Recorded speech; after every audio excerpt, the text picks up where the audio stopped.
ਕਾਂਗਰਸ ਦੇ ਸੀਨੀਅਰ ਆਗੂ ਅਤੇ ਰਾਜ ਸਭਾ ਮੈਂਬਰ ਜੈਰਾਮ ਰਮੇਸ਼ ਨੇ ਦੋਸ਼ ਲਾਇਆ ਕਿ ਪ੍ਰਧਾਨ ਮੰਤਰੀ ਨਰਿੰਦਰ ਮੋਦੀ ਮਹਿੰਗਾਈ, ਬੇਰੁਜ਼ਗਾਰੀ ਵਰਗੇ ਅਸਲ ਮੁੱਦਿਆਂ ਤੋਂ ਲੋਕਾਂ ਦਾ ਧਿਆਨ ਹਟਾਉਣ ਦੀ ਕੋਸ਼ਿਸ਼ ਕਰ ਰਹੇ ਹਨ ਅਤੇ ਇਸ ਦਾ ਅਸਰ ਉਹਨਾਂ ਦੇ ਭਾਸ਼ਣ ਵਿੱਚ ਆਈ ਤਬਦੀਲੀ ਤੋਂ ਸਾਫ਼ ਨਜ਼ਰ ਆ ਰਿਹਾ ਹੈ। ਉਹਨਾਂ ਨੇ ਦੋਸ਼ ਲਾਇਆ ਹੈ ਕਿ ਕਤਲੇਆਮ ਹੋਣ ਦੇ ਬਾਵਜੂਦ ਪ੍ਰਧਾਨ ਮੰਤਰੀ ਨਰਿੰਦਰ ਮੋਦੀ ਨੇ ਅਜੇ ਤੱਕ ਮਣੀਪੁਰ ਦਾ ਦੌਰਾ ਨਹੀਂ ਕੀਤਾ। ਹਾਲਾਂਕਿ ਇਸ ਦੌਰਾਨ ਉਹਨਾਂ ਨੇ 1984 ਦੇ ਸਿੱਖ ਵਿਰੋਧੀ ਦੰਗਿਆਂ ਸੰਬੰਧੀ ਮੀਡੀਆ ਦੇ ਸਵਾਲਾਂ ਦੇ ਜਵਾਬ ਦੇਣ ਤੋਂ ਲਗਾਤਾਰ ਬਚਦੇ ਨਜ਼ਰ ਆਏ। सत श्री अकाल, गुड मॉर्निंग। एआईसीसी पंजाब प्रदेश कांग्रेस कमेटी और डिस्ट्रिक्ट कांग्रेस कमेटी की ओर से आप सभी का स्वागत है। हमारे साथ एआईसीसी के मीडिया और कम्युनिकेशन के जनरल सेक्रेटरी और राज्यसभा सांसद श्री जयराम रमेश जी हैं। श्री जयराम रमेश जी जब minister of environment and forest थे तो उनके कमरे के जो ऑफिस के कमरे के दरवाजे वो ग्लास डोर होते थे। तो सेम ट्रांसपेरेंसी आज हमारी पूरी टीम के साथ है और अब आपके बीच में जयराम रमेश जी अपनी बात रखेंगे। माइक है विदाउट माइक? Without mic. नमस्कार साथियों, आज छठे चरण का चुनाव हो रहा है। 58 सीटों में आज चुनाव हो रहे हैं अलग अलग राज्यों में और अब तक 428 सीटों पर चुनाव हो चुका है और आज 58 सीटों और भी इसमें जोड़े जाएंगे। पहले 2 चरण के चुनाव के बाद ही पहला चरण 19 अप्रैल को हुआ था, दूसरा चरण 27 अप्रैल को हुआ था और पहले 2 चरण के बाद ही ये साबित हो गया कि इंडिया गठबंधन के पार्टियों को स्पष्ट और निर्णायक जनादेश ज़रूर मिलेगा 4 तारीख जून को।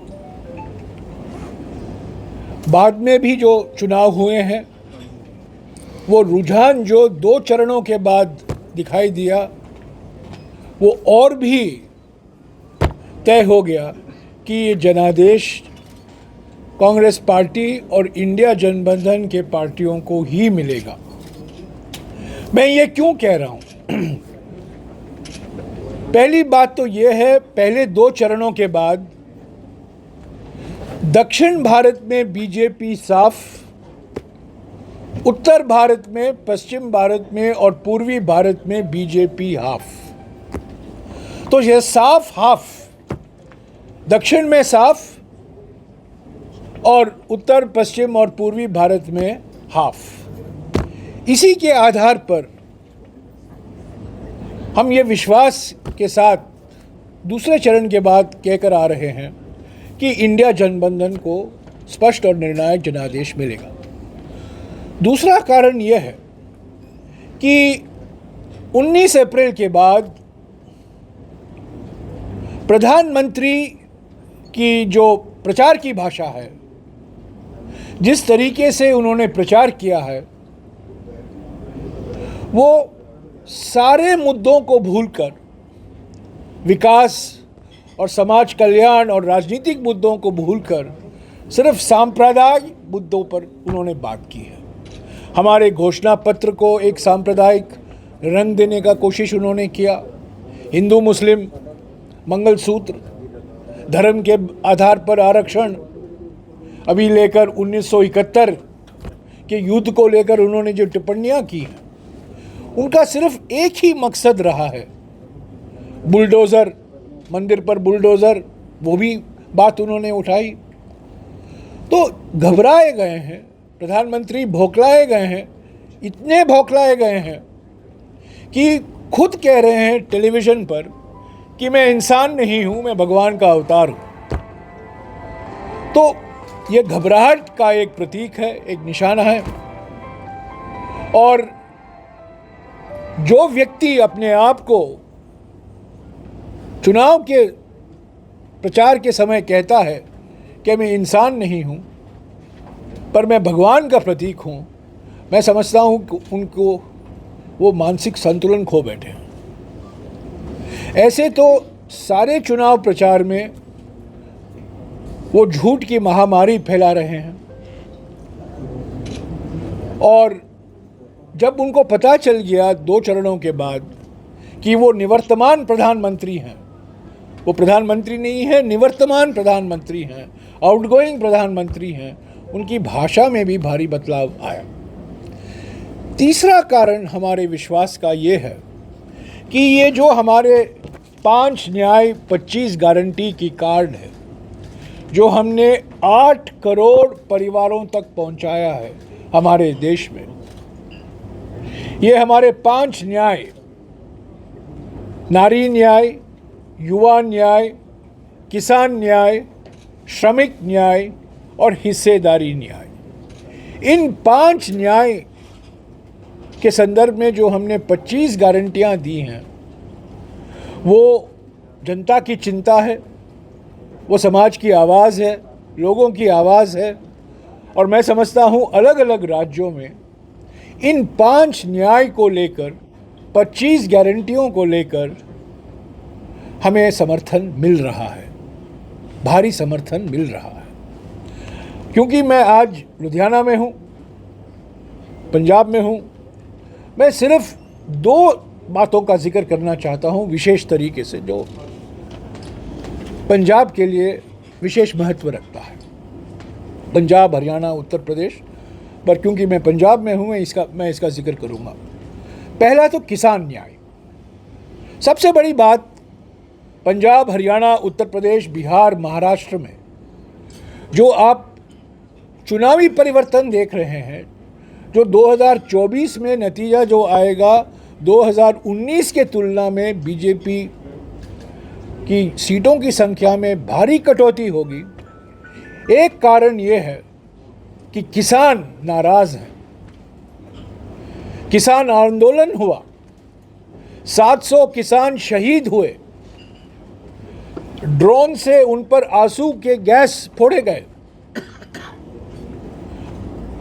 पर प्रधानमंत्री ने अपनी चुप्पी नहीं तोड़ी। अंत में उनको मजबूर होना पड़ा। 19 नवंबर 2021 को उन्होंने 3 काले कृषि कानून वापस लिए। पर वापस लेते समय जो वादे उन्होंने किए थे किसान संगठनों को, वो उन्होंने अब तक पूरा नहीं किया है। और ये गारंटी कांग्रेस दे रही है कि जो किसान संगठनों की मांग है, हम इंडिया जनबंधन की सरकार उसको प्राथमिकता देगी और जल्द से जल्द उसको पूरा करेगी। ये 2 वादे महत्व रखते हैं इसमें। पहला तो एमएसपी का वादा है, किसानों को एमएसपी के लिए एक विशेष कानून बनाया जाएगा, कानूनी दर्जा दिया जाएगा, और स्वामीनाथन आयोग की सिफारिश जो है कि संपूर्ण खेती की लागत को 1.5 गुना बढ़ाकर उस स्तर पर एमएसपी तय किया जाएगा। तो पहला वादा ये है कि एमएसपी बढ़ाया जाएगा एक फॉर्मूला के आधार पर, और एमएसपी को कानूनी दर्जा दिया जाएगा। ये किसान संगठनों की मांग थी और हमने उसको स्वीकारा है और उसको हमने कानूनी दर्जा भी दिया है। मैं विशेष आपसे एक गुजारिश करूंगा, ये मोबाइल फ़ोन थोड़ा बंद कर दीजिएगा। सॉरी, आपका है? सॉरी मैं हमेशा साइलेंट मोड में ही रखता हूँ। सॉरी, लो जी लो। दूसरा वादा जो है किसान के संदर्भ में जो हमने किया है, कर्जा माफ का। निवर्तमान प्रधानमंत्री ने अपने 21 पूंजीपतियों दोस्तों का 16 लाख करोड़ रुपया कर्जा माफ किया है पिछले 10 सालों में। 16 लाख करोड़ रुपया 21 पूंजीपतियों का कर्जा माफ हुआ है। पर जब किसान संगठन मांग करते हैं प्रधानमंत्री से 3 साल पहले, वो चुप है। हमने गारंटी दी है कि हम कर्जा माफ करेंगे, किसानों का कर्जा माफ होगा। जब डॉक्टर मनमोहन सिंह जी प्रधानमंत्री थे 2008 में 72,000 करोड़ रुपया कर्जा माफ हुआ था।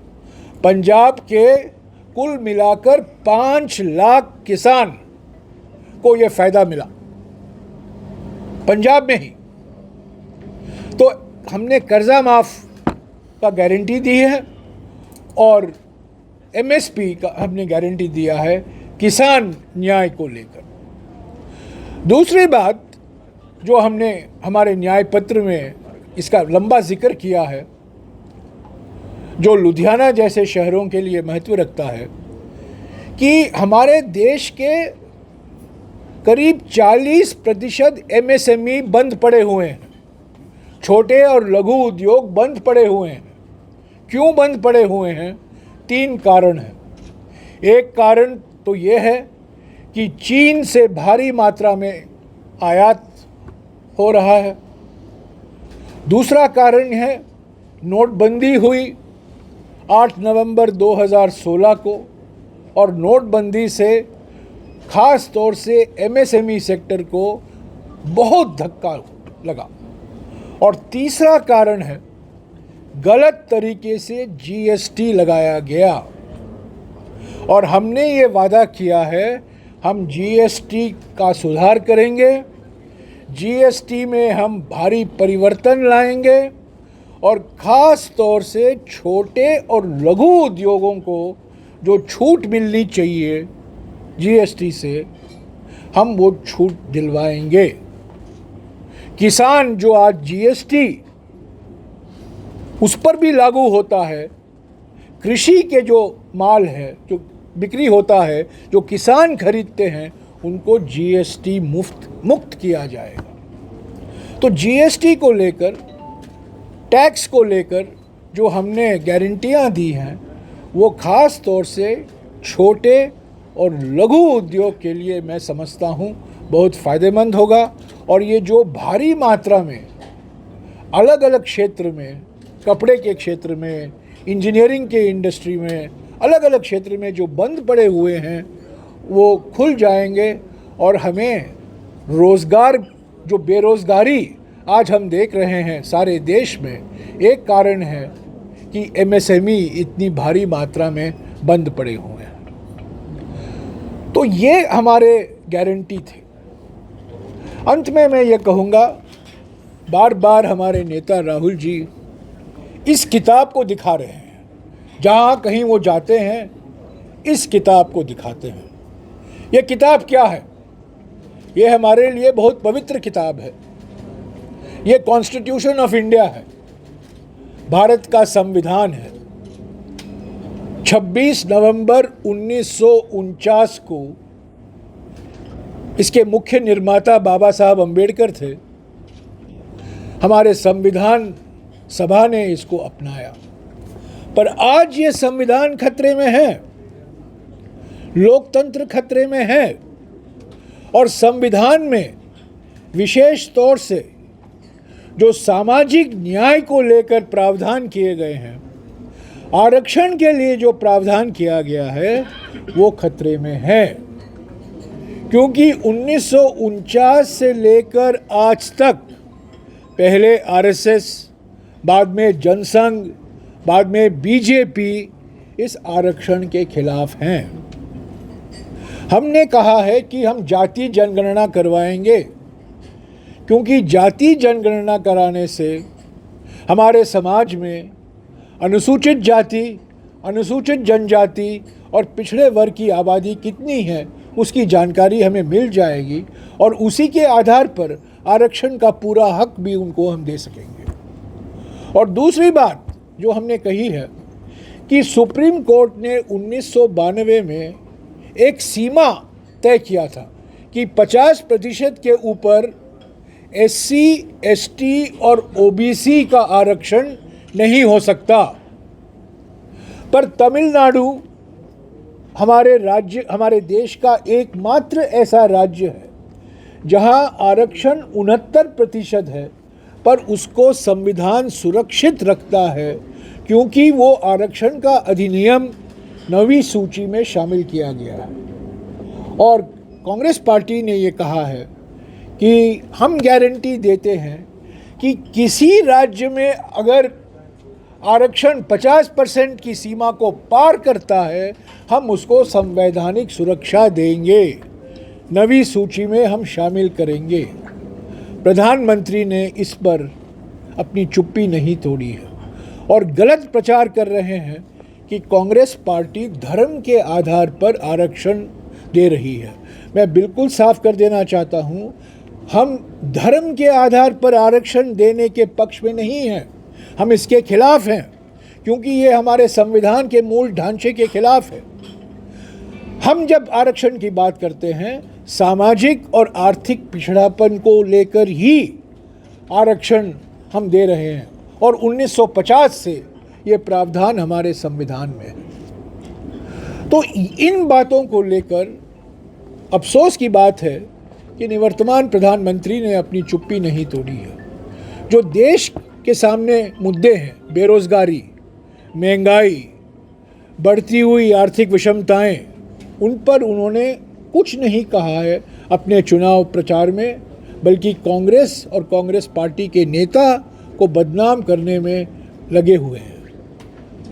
पिछले 10 साल में जिस भयंकर तरीके से निजीकरण हुआ है, एयरपोर्ट बेचे गए हैं, बंदरगाह बेचे गए हैं, इस्पात के कारखाने बेचे गए हैं, फर्टिलाइज़र फैक्ट्री, यूरिया जो उत्पादन होता है, यूरिया की फैक्ट्री, उनको बेचने में के प्रयास किए गए हैं। ख़ास तौर से मैं कहूँगा भटिंडा में NFL की एक फैक्ट्री है, पानीपत में एक NFL की यूरिया की फैक्ट्री है, उसको बेचने में लगे हुए हैं।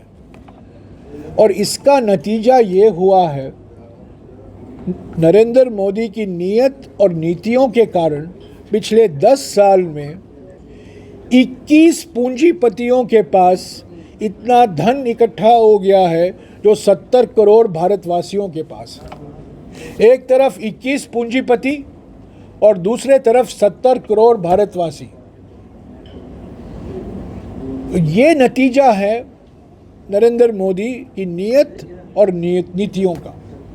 हम इसके खिलाफ चुनाव लड़ रहे हैं और हमें पूरा विश्वास है कि ज़मीनी स्तर पर चुपचाप तरीके से किसान, युवा, श्रमिक और SC, ST और OBC वर्ग के लोग भारी मात्रा में कांग्रेस पार्टी और इंडिया जनबंधन के पार्टियों को समर्थन दे रहे हैं। और इसी कारण हम विश्वास के साथ कह सकते हैं कि ये निवर्तमान प्रधानमंत्री हैं और स्पष्ट और निर्णायक बहुमत कांग्रेस पार्टी और इंडिया जनबंधन के पार्टियों को ही 4 तारीख को मिलने वाला है। शुक्रिया। सर, एक प्रधानमंत्री में चढ़ा था कि 400 पार जाएंगे, हमने उलझाया इंडिया गठबंधन को, हम 400 पार नहीं जा रहे लेकिन हम बहुमत में आ रहे हैं। हम भी कह रहे हैं 400 पार। एक गारंटी हमारी 400 पार है, देखा 400 पार। पर ये 400 पार क्या है? ये 400 सीटों नहीं है, ये 400 रुपया प्रतिदिन मजदूरी, मिनिमम वेज, न्यूनतम मजदूरी दर की बात हम कर रहे हैं। हर श्रमिक को न्यूनतम मजदूरी 400 रुपया होना ज़रूरी है और ये हम गारंटी दे रहे हैं। ये 400 पार, असली 400 पार श्रमिक मांग रहे हैं और वो 400 सीटों की बात कर रहे हैं। मैं आपको बताऊं 400 सीटों के पीछे क्या राज है, क्यों 400 पार का नारा वो दे रहे थे एक ज़माने में, अभी तो नहीं दे रहे हैं। वो भूल 19 तारीख के बाद हिंदू मुस्लिम हो गया, पर 19 तारीख के पहले प्रधानमंत्री की वीडियो देखिए, वो क्या कह रहे हैं? 400 पार, मोदी की गारंटी। हालांकि इस हाथ से नहीं, इस हाथ से करते हैं वो, अपने 56 इंच की छाती को थपथपाकर मोदी की गारंटी। वो सब बात चली गई, विकसित भारत की बात नहीं हुई। 400 पार के पीछे राज ये है कि वो ये संविधान बदल सके। इस संविधान बदलने के लिए ही प्रधानमंत्री और उनके साथी, उनके सांसद, उनके सलाहकार, उनके उम्मीदवार 400 पार की बात कर रहे हैं, क्योंकि ये संविधान बदलना चाहते हैं। 1949 से मैंने आपको कहा है कि RSS, जनसंघ सभी इस संविधान के खिलाफ थे, क्योंकि उनका ये मानना था कि ये संविधान मनुवादी मूल्यों से प्रेरणा नहीं लेता है, मनुस्मृति के आदर्शों पर नहीं बना है, बल्कि ये प्रगतिशील संविधान है, इसमें भारतीयता कुछ नहीं है। ये तो RSS की आलोचना थी। तो ये 400 पार जो कह रहे हैं, हमें अधिकार दो ताकि हम इस संविधान को बदलें, इस संविधान को हटाएं और नया संविधान लाएं। यही इसी के लिए 405 प्राइम मिनिस्टर कांग्रेस पार्टी पे बहुत आरोप लगा रहे हैं, रैलियों में भी कह रहे हैं 1971 में अगर मैं प्राइम मिनिस्टर होता तो अगर साहब भारत का हिस्सा होता 1857 की बात क्यों नहीं करते हैं? 1857 में 1857 अरे 1857 से शुरू कीजिए। वो 1857 में कहाँ थे? वो तो भगवान के अवतार हैं, वो इंसान तो है नहीं। 1857 में अगर वो हमारे पहले स्वतंत्रता संग्राम के नेतृत्व करते, अंग्रेजी हुकूमत नहीं होती। सर मेरा एक सवाल है, आप संविधान की बात की है, पंजाब में, मैं पंजाब में आ रहा हूँ क्योंकि आपने और 1971 आज 2024 में जो मायने रखता है बेरोजगारी, महंगाई, आर्थिक विषमताएं, उससे तो कुछ बोलते नहीं है। 1971 में जब वो 21 साल के थे, 21 साल की उम्र में वो प्रधानमंत्री नहीं बन सकते थे। वो कहते अगर मैं होता मैं कुछ बहुत कुछ कह सकता। कांग्रेस तो धीमे बात प्रधानमंत्री का एक ही मकसद है, असली मुद्दों से ध्यान हटाना, डाइवर्ट करना। जो मुद्दे पंजाब के लिए बहुत बड़ा मुद्दा है। पंजाब के लिए सबसे बड़ा मुद्दा किसान है। एक पंजाब में बाहर रहे उसकी आज पंजाब के लिए सबसे, सुनिए, ये भाषणबाजी नहीं है, आप सवाल पूछिए। मैं आपको कह रहा हूँ, पंजाब के लिए सबसे बड़ी समस्या किसान समस्या है, बेरोजगारी है, महंगाई है। हाँ बोलिए। सर मोदी जी को रिप्लेस कौन करेंगे सर? मोदी जी को कौन रिप्लेस करेंगे? इंडिया जनबंधन के प्रधानमंत्री। नाम बताइए। हमारे देश में जब चुनाव होते हैं, ये ब्यूटी कॉन्टेस्ट नहीं होता है, ये सौंदर्य का प्रतियोगिता नहीं होता है। हम पार्टियों के बीच में चुनते हैं। हम कौन बनेगा प्रधानमंत्री सवाल नहीं है, किस पार्टी को जनादेश मिलेगा वो सवाल है। 2004 में क्या हुआ, यही तो पूछा जा रहा था। अटल बिहारी वाजपेयी प्रधानमंत्री बनेंगे, वो नहीं बने। बहुमत मिला कांग्रेस पार्टी को, यूपीए के गठबंधन को, और 2-2.5 दिन के अंदर मनमोहन सिंह जी का नाम घोषित किया गया। मैं समझता हूँ 4 तारीख को जब नतीजा निकलेगा, 4 तारीख के रात को पता चल जाएगा कि ये आउटगोइंग से गोइंग आउट हो गए हैं, इनका फेयरवेल होगा। आप देखेंगे 24 घंटे के अंदर इंडिया जनबंधन की पार्टियों का बैठक होगा। वो बैठक प्रधानमंत्री कौन बनेगा वो तय करेंगे। कांग्रेस का शेयर कितना होगा इसमें जो जीतने आ रहे हैं? कांग्रेस सबसे बड़ी पार्टी के रूप में होगी। पंजाब के अंदर इनका गठबंधन क्यों नहीं हो पा रहा जी? पंजाब में गठबंधन क्यों नहीं हो पा रहा जी? पंजाब में गठबंधन इसलिए नहीं है क्योंकि विधानसभा के चुनाव में जनादेश पंजाब की जनता ने हमें विपक्ष में बैठने के लिए दिया था। हमें सत्ता में नहीं हम वापस लाए, पर हमें विपक्ष में बैठने के लिए हमें जनादेश मिला उस भूमिका के लिए। और अगर हम सत्ता पार्टी के साथ मिल जाएं पंजाब में, तो वो जनादेश था, वो जनादेश का अपमान है। और ये फ़र्क ये है, दिल्ली और पंजाब में फ़र्क ये है, ये भी मान लीजिएगा।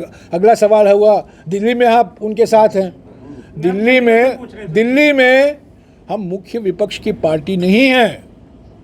दिल्ली में मुख्य विपक्ष पार्टी बीजेपी है। सर मेरा सवाल ये है, पंजाब में हम नंबर 2 पार्टी हैं, हम विपक्ष पार्टी हैं, और अगले विधानसभा में जनादेश कांग्रेस पार्टी को मिलेगा। सर मेरा नुकसान है दोनों दलों को। सॉरी, अगर पंजाब में गठबंधन नहीं है तो इसका दोनों को नुकसान है। नहीं, हम एक लोकतांत्रिक पार्टी हैं। जो हमारे राज्य के यूनिट होते हैं, जो हमारे पीसीसी होते हैं, उन पर कुछ ज़बरदस्ती निर्णय नहीं थोपा जाता। हमारे पंजाब के सारे कांग्रेस वाले, सारी कांग्रेस पार्टी ने कहा हमें आम आदमी पार्टी के साथ गठबंधन नहीं करना चाहिए, और इस भावना को कांग्रेस हाईकमान ने सम्मान दिया। ये उन्होंने एक मिनट ख़त्म तो करने दो यार। उन्होंने स्वीकारा। दिल्ली में लोग कहे हमें गठबंधन चाहिए, यहाँ नहीं चाहिए। ये इंडिया गठबंधन जो बना है लोकसभा चुनाव के लिए बना है। हम ममता जी के साथ हैं इंडिया गठबंधन में पश्चिम बंगाल में, पर विधानसभा में ममता के खिलाफ हम लड़ेंगे। दिल्ली में जब विधानसभा की चुनाव आएगी तब हम आम आदमी पार्टी के खिलाफ लड़ेंगे, पर लोकसभा चुनाव के लिए हम एक हुए हैं। दिल्ली में पंजाब में नहीं, दिल्ली में। 11 सीटें अगर कांग्रेस की आएंगी या आम आदमी पार्टी की आएंगी तो इनको जोड़ा नहीं जाएगा जी। राष्ट्रीय स्तर पर कांग्रेस के अलावा और कोई पार्टी नहीं है जो कांग्रेस। मुझे तो जवाब देने, आपका सवाल मैं सुनूंगा, मुझे जवाब तो देने दीजिए ना। सिंगल लार्जेस्ट पार्टी इंडिया गठबंधन में कांग्रेस पार्टी के अलावा और कोई पार्टी नहीं हो सकता। इंडिया गठबंधन में सारी क्षेत्रीय पार्टियां हैं, एकमात्र नेशनल लेवल पार्टी, राष्ट्रीय स्तर की पार्टी इंडिया गठबंधन में कांग्रेस पार्टी है। प्रधानमंत्री एक करके पूछिए। अच्छा, एक बात और कहूँ, क्योंकि आप लोग मुझे आम आदमी, एक मिनट। नरेंद्र मोदी 2014 में कांग्रेस मुक्त भारत बनाने के लिए निकले थे और नारा था कांग्रेस मुक्त भारत। 10 साल बाद हकीकत क्या है? कांग्रेस मुक्त भारत नहीं, कांग्रेस युक्त बीजेपी।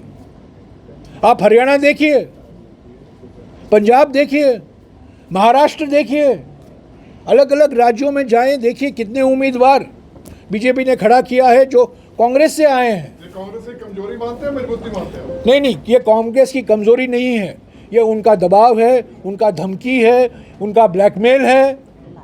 ऐसे ही लोग हमारे पार्टी से निकल कर गए हैं जिनको वॉशिंग मशीन की ज़रूरत है और मोदी वॉशिंग पाउडर की ज़रूरत है। हाँ, आप सवाल पूछ रहे थे। एक मिनट इनका। पंजाब में आप कांग्रेस के लिए वोट मांगने आए हैं या इंडिया गठबंधन के लिए? पंजाब में मैं कांग्रेस पार्टी के लिए वोट मांगने आया हूँ, पर जो सरकार बनेगी दिल्ली में इंडिया गठबंधन की सरकार बनेगी। हम यहाँ आए हैं, मेरे मन में कोई शक नहीं है, मैं साफ करना चाहता हूँ। किसको वोट डालना? अरे एक मिनट, बीजेपी का कहना है कि ये आपस में बात, डरी हुई है इसलिए कृपया करके एक एक करके पूछे, मैं सभी का जवाब दूंगा, कोई जल्दबाजी नहीं है। हम कांग्रेस पार्टी के उम्मीदवार के लिए समर्थन मांग रहे हैं। हम कह रहे हैं पंजाब में पंजाब को वोट दो, इंडिया गठबंधन की सरकार बनेगी दिल्ली में, पर पंजाब में जो वोट होगा, और ये पहली बार नहीं हो रहा है। मैं आपको बता दूं, 2004 में हम वामपंथी पार्टियों के खिलाफ पश्चिम बंगाल में लड़े, हम वामपंथियों के खिलाफ केरला में लड़े, पर सरकार बनी कांग्रेस की सरकार, मनमोहन सिंह जी की सरकार बनी।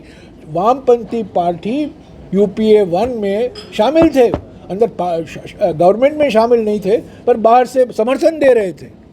तो ये नहीं है, ये पहली बार नहीं हो रहा है। तो देखिए, जब इंसान 2 पाँव पर चलता है ना, इंसान, भगवान के पाँव कितने होते हैं मुझे मालूम नहीं, पर इंसान के 2 पाँव होते हैं। तो हमारे में 2 पाँव हैं, एक पाँव है जो राज्य स्तर की हकीकत है और दूसरा पाँव है जो राष्ट्रीय मांग है। राष्ट्रीय मांग है एक इंडिया गठबंधन की, पंजाब में मांग है कांग्रेस पार्टी की जीत की। इसमें कोई विरोधाभास नहीं मैं देखता हूँ। आप पूछिए एक एक करके। सर, 1 जून को वोटिंग है। कल नरेंद्र मोदी ने कहा है कि जो 84 के कातिल थे उनको हमारी सरकार ने सजा दी। वो कह रहे हैं कि दंगाइयों को हमने ही सजा दी।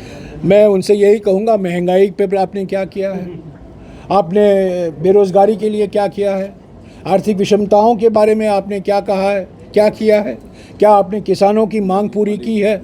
ये सब मुद्दे जो उठा रहे हैं जनता के ध्यान को भटकाने के लिए अलग अलग मुद्दे उठा रहे हैं।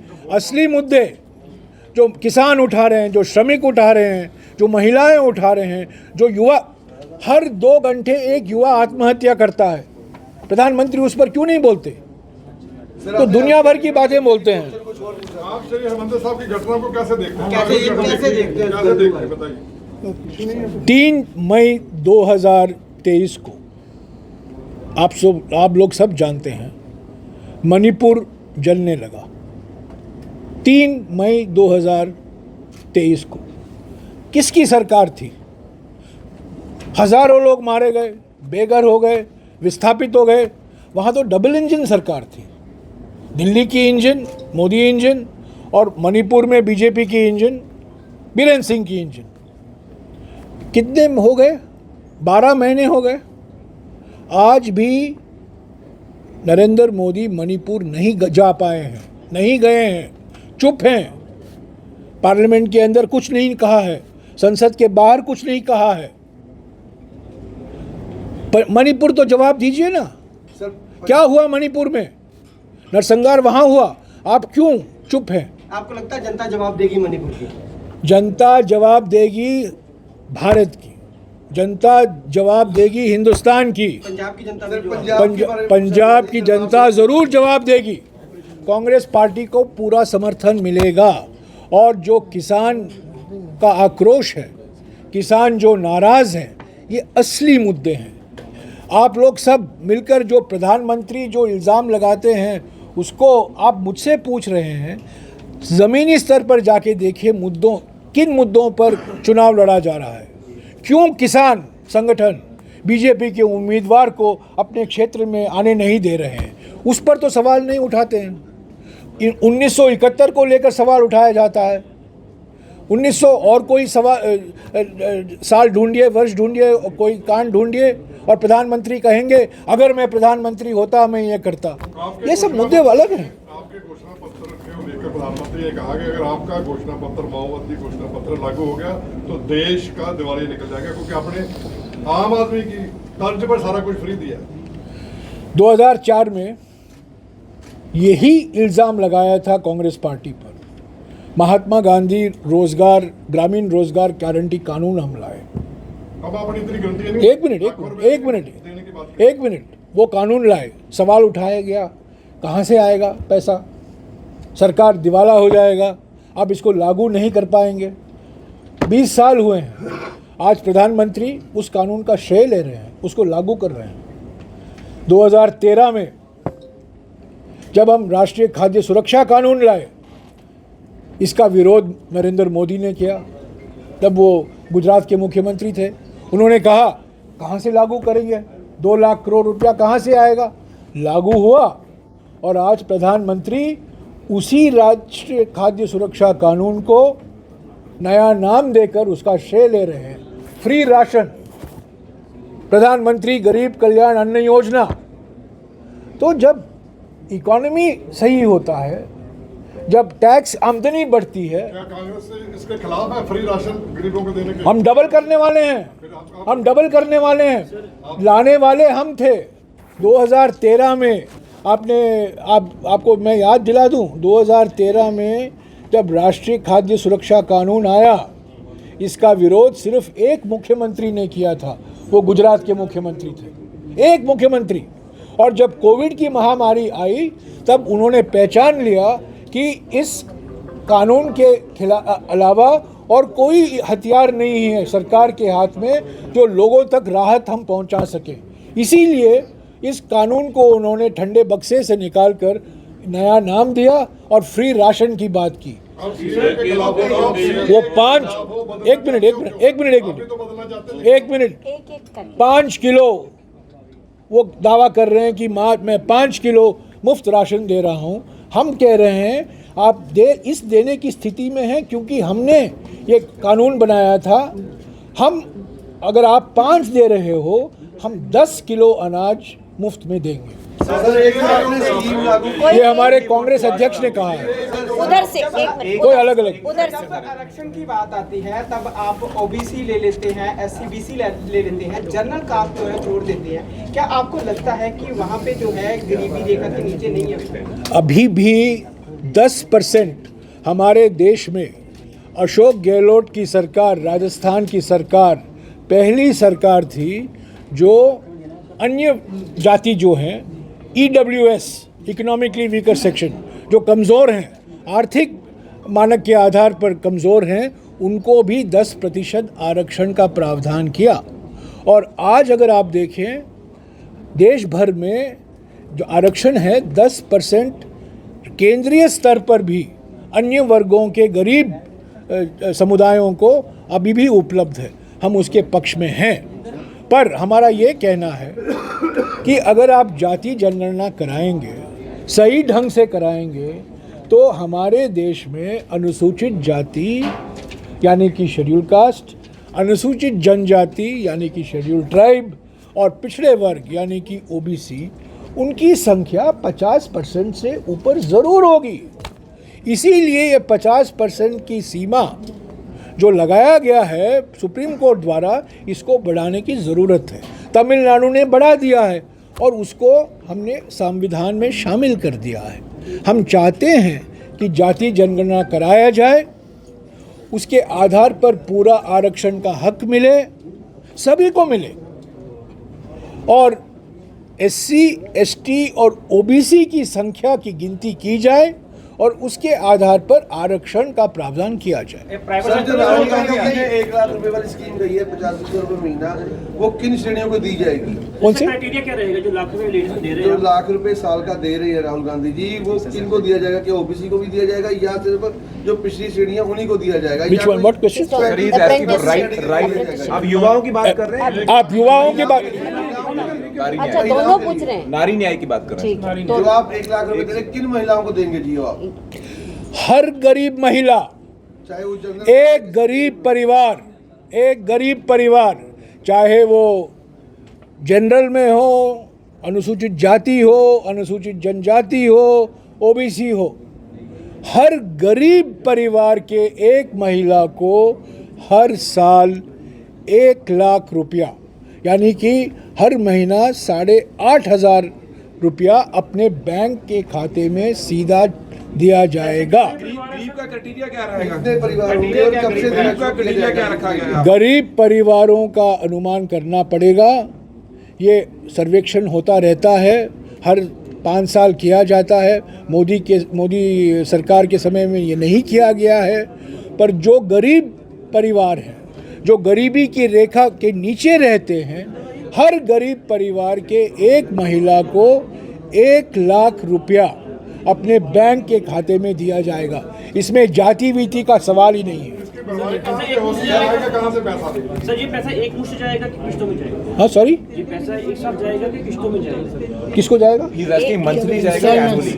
ये तो मंथली जाएगा। क्या सर ये 8.5 ये परियोजना। एक मिनट, थोड़ा चुप हो जाइए ना, थोड़ा शांत हो जाइए। ये जो महालक्ष्मी परियोजना है, गारंटी है, ये हमने कर्नाटक में लागू किया है। कर्नाटक में हर गरीब महिला को हर महीने 2,000 रुपया मिलता है अपने बैंक के खाते में, हर महीने 1 साल से मिल रहा है। हमने तेलंगाना में भी ये वादा किया है। इसके अनुभव के आधार पर हम राष्ट्रीय स्तर पर कह रहे हैं कि हर गरीब महिला यानी कि गरीब परिवार की एक महिला को हर महीना 8,500 रुपया उनके बैंक के खाते में जाएगा। कुल मिलाकर हर 1 साल में 1 लाख रुपया बनता है, पर जो खाते में जमा होता है वो हर महीना जमा होता है। कितने समय बाद शुरू हो जाएगा जी? जैसे राहुल गांधी जीते हैं, उनके कितने समय बाद ये जो प्रोसीजर शुरू? राहुल गांधी जी ने कहा है कि इसकी प्रक्रिया 1 महीने के अंदर हम शुरू करेंगे। इसका बजट कहाँ से आएगा? क्योंकि आम आदमी पार्टी ने भी बोला था 1,000 रुपये महीना पंजाब को देंगे। आप तो पूरे इंडिया की बात, आप देखते रहिए, आप ये सब होगा। ये सवाल बार बार किया जाता है जब भी कोई सामाजिक कल्याण कार्यक्रम शुरुआत होती है। ये सब सवालों का जवाब मिल जाएगा। जब 16 लाख करोड़ रुपया पूंजीपतियों का कर्जा माफ होता है, कोई सवाल नहीं उठाता है कि ये पैसा कहाँ गया, ये पैसा कहाँ से आएगा। 16 लाख करोड़ रुपए के बाद लेकर पिछले 10 साल में ये 16 लाख करोड़ रुपया किसानों के लिए खर्च किया जा सकता था, महिलाओं पर खर्च किया जा सकता था। ये कर्जा माफ़ हुआ, उस पर तो कोई सवाल नहीं उठाए गए। पर जब कोई समाज कल्याण कार्यक्रम शुरू होता है तब सवाल उठ खड़ा हो जाते हैं, ये पैसा कहाँ से आएगा?